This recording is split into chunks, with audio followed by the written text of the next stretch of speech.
d'espoir, femme de cœur d'espoir, femme de cœur d'espoir.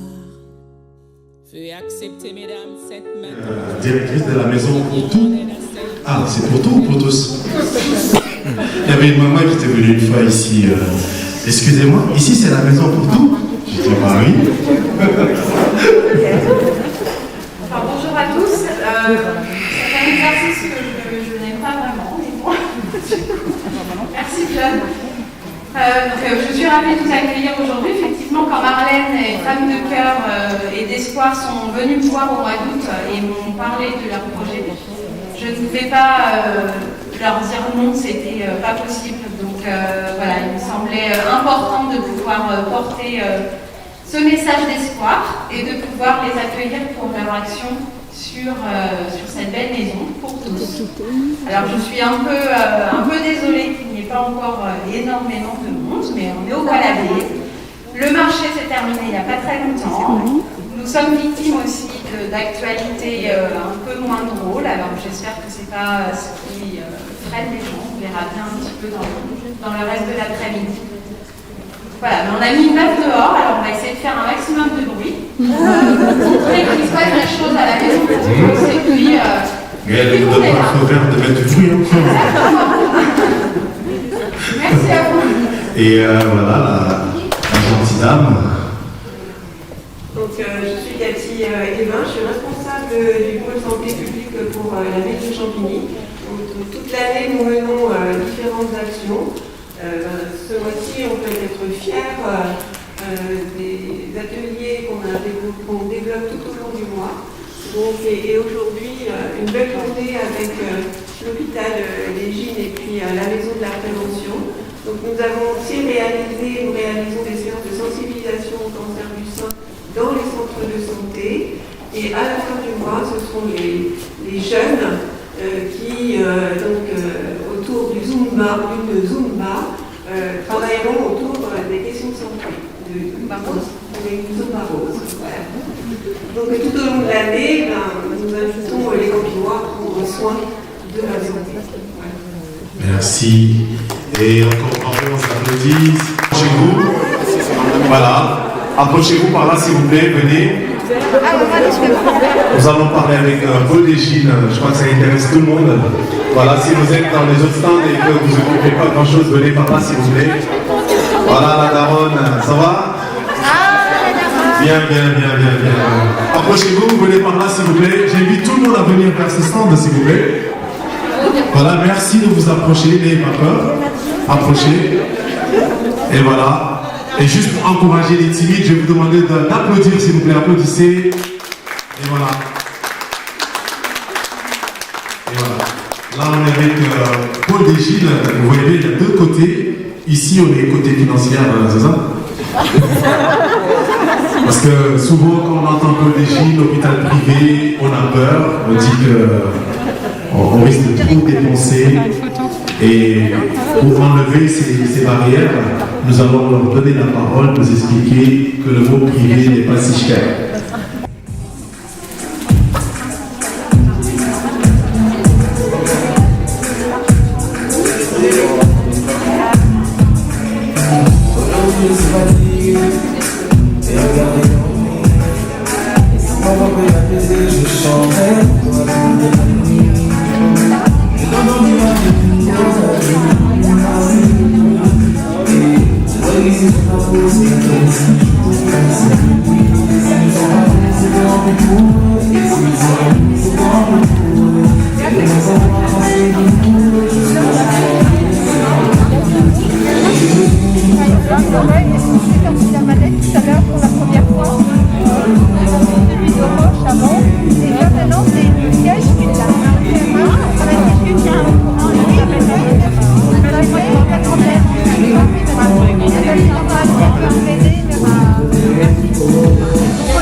Steve Blay.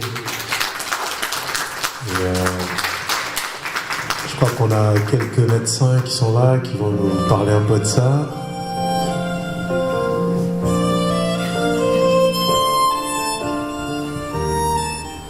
Bonjour, je suis Dr Métan Valérie, gynécologue. Donc je trouve que le film est très didactique. Vous allez me dire ce que vous en avez pensé. En résumé, que comme l'Institut du sein a été vraiment, on va dire, on a regroupé toutes les compétences dans l'Institut du sein qui est né, entre guillemets, en 2015-2016. On a réussi en fait à réunir toutes ces compétences depuis cette année-là, mais les praticiens étaient là depuis très longtemps. Hein. Oui. Merci. Ça amène ma deuxième question, c'est que moi, en tant qu'ampinois, je vois Paul Dégé, centre de la main.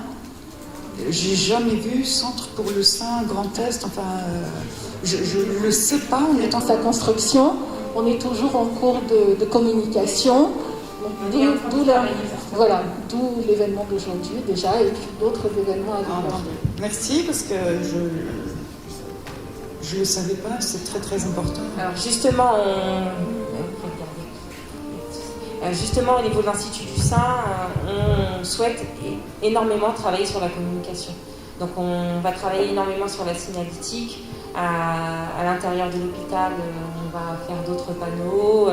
On va faire en sorte justement de travailler avec la municipalité de Champigny pour pouvoir diffuser au maximum l'information au niveau de l'Institut du sein, les soins de support et vraiment aller au plus près des personnes pour justement leur expliquer qu'il y a un Institut du sein qui est juste à côté et que si éventuellement elles ont besoin de faire une mammographie, il n'est pas nécessaire d'aller dans une autre ville. Merci. Savoir si vous autorisez, si vous êtes pour l'autopalpation. Évidemment. L'autopalpation, c'est très très très important. Contrairement à la mammographie où le dépistage organisé, on a un âge de début, un âge de fin. Je parle juste du dépistage organisé. En l'autopalpation, c'est plus simple, plus accessible parce qu'on peut le faire à tout âge, on peut le faire soi-même et c'est aussi une manière d'être le premier acteur de sa santé. Et s'il y a quoi que ce soit d'anormal, on peut tout de suite alerter. Aller voir son généraliste ou son gynécologue, c'est encore mieux. Donc oui, bien sûr, on est pour l'autopalpation. J'ai vu qu'il y avait un buste tout à l'heure. Oui, il y en a même deux. Donc dès qu'on termine la session, bien sûr, je vous attends et je vous montre comment on fait. J'en remercie. Quelqu'un d'autre pour poser une question? Alors, je suis le docteur Alaoui, médecin oncologue à Paul Dégé et oncogénéticien. Je rebondis sur ce qui a été dit. Effectivement, donc, les soins de support, donc, ça a commencé en 2009 et puis ça n'a cessé de s'étoffer. Donc il y a bien sûr Basma qui est avec nous, l'onco-esthéticienne. Il y a la psychologue, donc on a une psychologue qui est à l'écoute des patientes et des familles et des soignants aussi.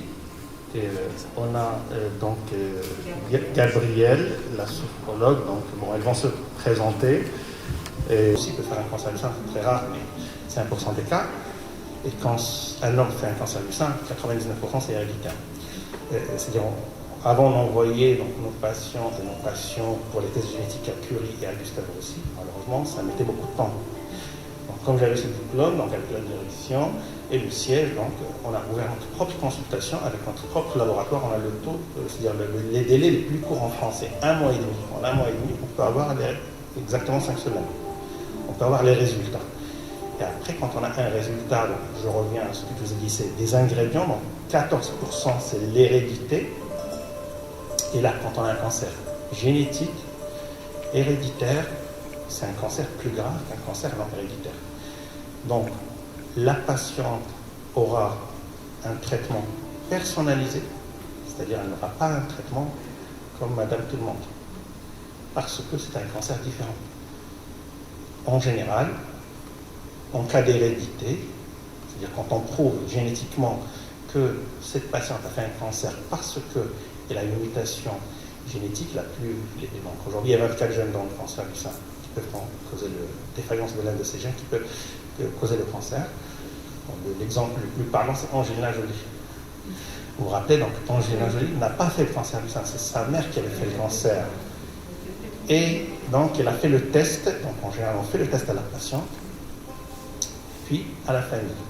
Donc elle avait le BRCA1 muté, donc le risque de développer un cancer du sein chez Angelina Jolie, ce n'était pas les 10%, déjà 10% c'est beaucoup, parce que dans certains pays c'est 1%, notamment en Afrique et en Asie, donc c'est le mode de vie qui joue aussi.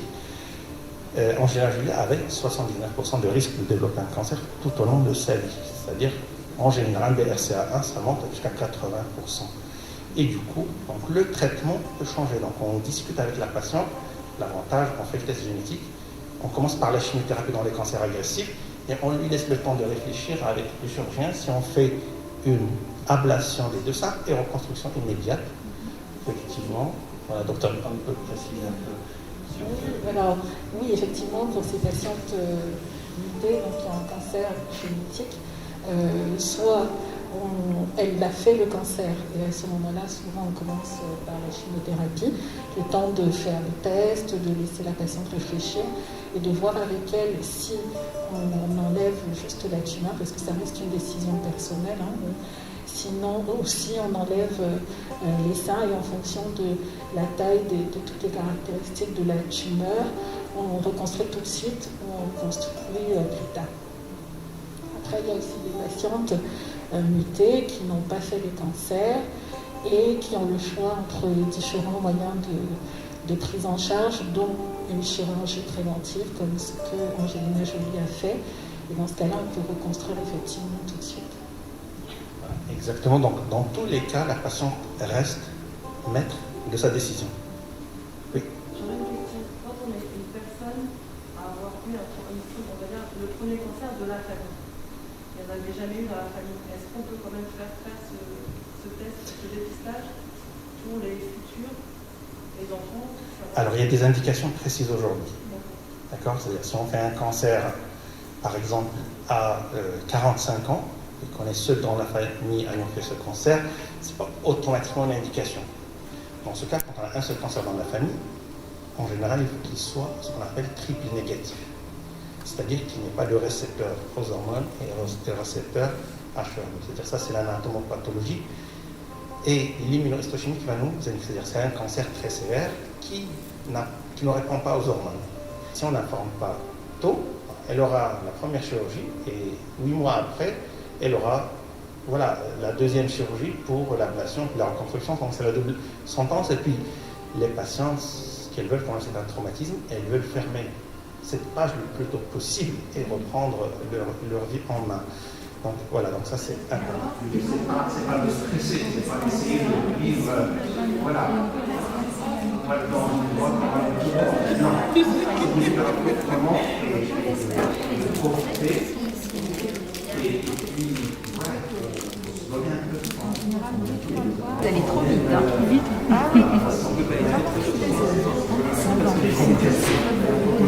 Le résultat assez long, mais qu'est-ce qu'on va faire ici? On a dit sur nous on a un cancer. là, c'est pas normal. Il y a un effet cartonné. Oui. Alors là, il faut aller consulter. Ah, d'accord. Ah oui. Je propose un très bien mal ça. Il faut bien aller chercher dans le sein.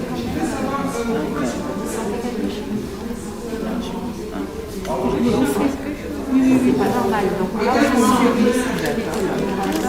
oui, là. Et il y en a encore une autre. Alors, le cancer. Non, mais je sais. Il y a la suspicion. Mais tant Ah bah non, je suis passée vraiment à côté. Il faut vraiment faire un... Là, j'ai dû faire ici et je suis allée tout de suite ici. Et là, ici, tout à fait. Ah oui, là, c'est... D'accord. Une fois par mois. 8 jours avant, après les règles.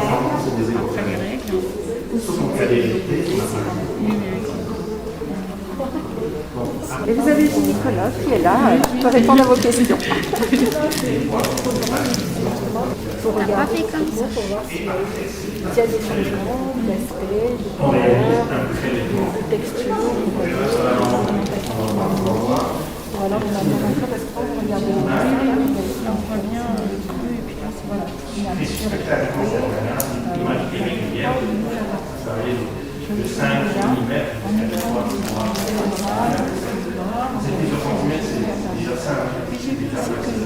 pourquoi il y en a d'autres? Parce que j'avais fait qu'on a pu appuyer comme ça pour voir la différence. Le résultat.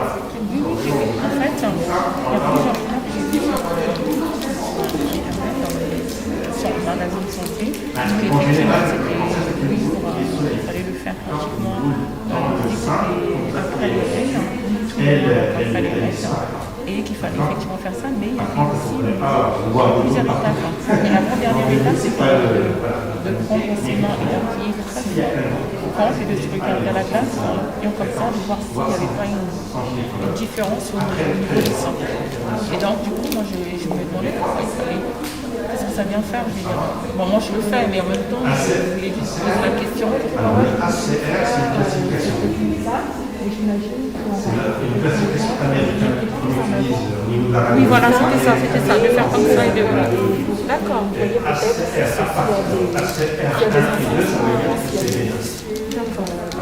Ah, d'accord, donc ça parce que ça suffit largement, quoi, c'est pas. Vous regardez vos seins, les bras, oui. ACR4, ça veut dire sur ACR4 aussi. Il n'y a pas de progressif pour le sang, c'est pas du tout ça. Ça commence jusqu'à la réunion. Il ne faut pas oublier le ciment mammaire. Parfois, quand le sang c'est pas l'aréole. Regardez sa forme, palper, et pousser un petit peu maintenant pour voir s'il n'y a pas de. Et la douleur, ça n'a rien à voir. On peut avoir mal, mais c'est pareil. Si on n'a vraiment rien du tout et qu'on a mal, c'est pas. Alors, c'est toujours parce que c'est tout petit et que. Si vous avez. On dit habituellement que le cancer, ça ne fait pas mal, mais il faut quand même faire attention. Si vous avez l'habitude d'avoir mal au sein, les deux seins, un peu partout, en général, ça fait bien. Mais si vous avez une douleur inhabituelle, vous ne connaissez pas, attention, localisée, même si vous ne palpez rien, je vous invite quand même à voir votre gynécologue. Ainsi qu'on peut plus facilement palper et retrouver des choses. Quand on est enceinte, le sein est un peu confusant. Et en plus, quand on est enceinte, on ne peut pas chercher son sein s'il y a des problèmes, on a des non, malheureusement, il y a aussi des cancers à ce moment-là et c'est souvent sous-diagnostiqué parce que la femme ne se fait pas, parce que le médecin aussi, parce qu'elle a pas mal et elle se fait pas. Il faut faire attention à tout ça. Dès que vous avez, il faut connaître ses seins. C'est ça, oui, voilà. Dès qu'il y a quelque chose qui vous semble inhabituel, il vaut mieux aller consulter pour rien que. Oui, tout à fait. Surtout pour les femmes qui l'ont pas mal, comme ma soeur par exemple. Si elle n'était pas cool. Allez-y. Alors comment ça se passe en fait concrètement? C'est 8 jours. Allez-y. Vous êtes là. Hein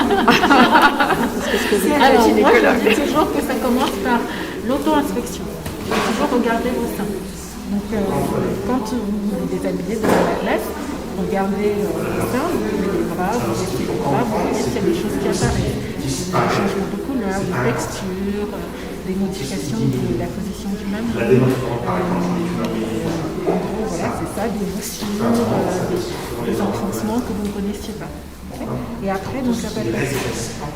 En général, une fois par mois, 8 jours après les règles, c'est mieux, c'est plus facile pour détecter des anomalies s'il y en a. Et il faut séparer vos seins en parties. En général, je dis de séparer le sein en 4 pour être systématique. Et palper bien chaque partie avant de passer à une autre partie. Et donc vous palpez en général avec vos 3 doigts, les dernières phalanges, et à différents niveaux de profondeur, superficiel, moyen, profond. Et vous faites ça environ 1 fois par mois, effectivement. Et s'il y a quelque chose qui vous semble anormal, vous prenez rendez-vous avec le gynécologue. Donc en fait, là, il y a quelque chose qui je ne sais pas, j'en sais rien. Déjà, quand vous regardez, est-ce qu'il y a quelque chose qui vous intéresse? Là, c'est la carcasse. là. Donc le récepteur dans la cellule. Quoi d'autre? Regardez bien, regardez bien. Déjà, là, ça sent pour ça. Voilà, ça peut être normal, mais si vous constatez qu'il y a un de vos mamelons qui s'enfonce, c'est pas normal. D'accord. Si les deux étaient bien et que soudainement vous voyez qu'il y en a un qui s'enfonce un peu, ça c'est pas normal. D'accord. Donc c'est important à relever. Donc ça, c'est important à relever. Ah oui, on n'a pas fait ça par hasard.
Jerusalema ikayalami ilondoloze uhambe nami zungangishilana Jerusalema ikayalami ilondoloze dawo yami ayikholana buso wami awukholana ilondoloze zuhambe nami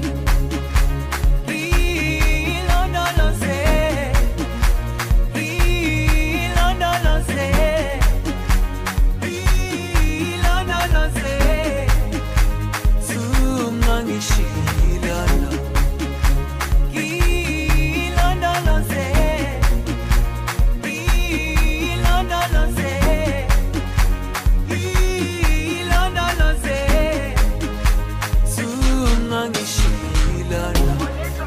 dawo yami ayikhola zuhambe nami dawo yami ayikholana buso wami awukholana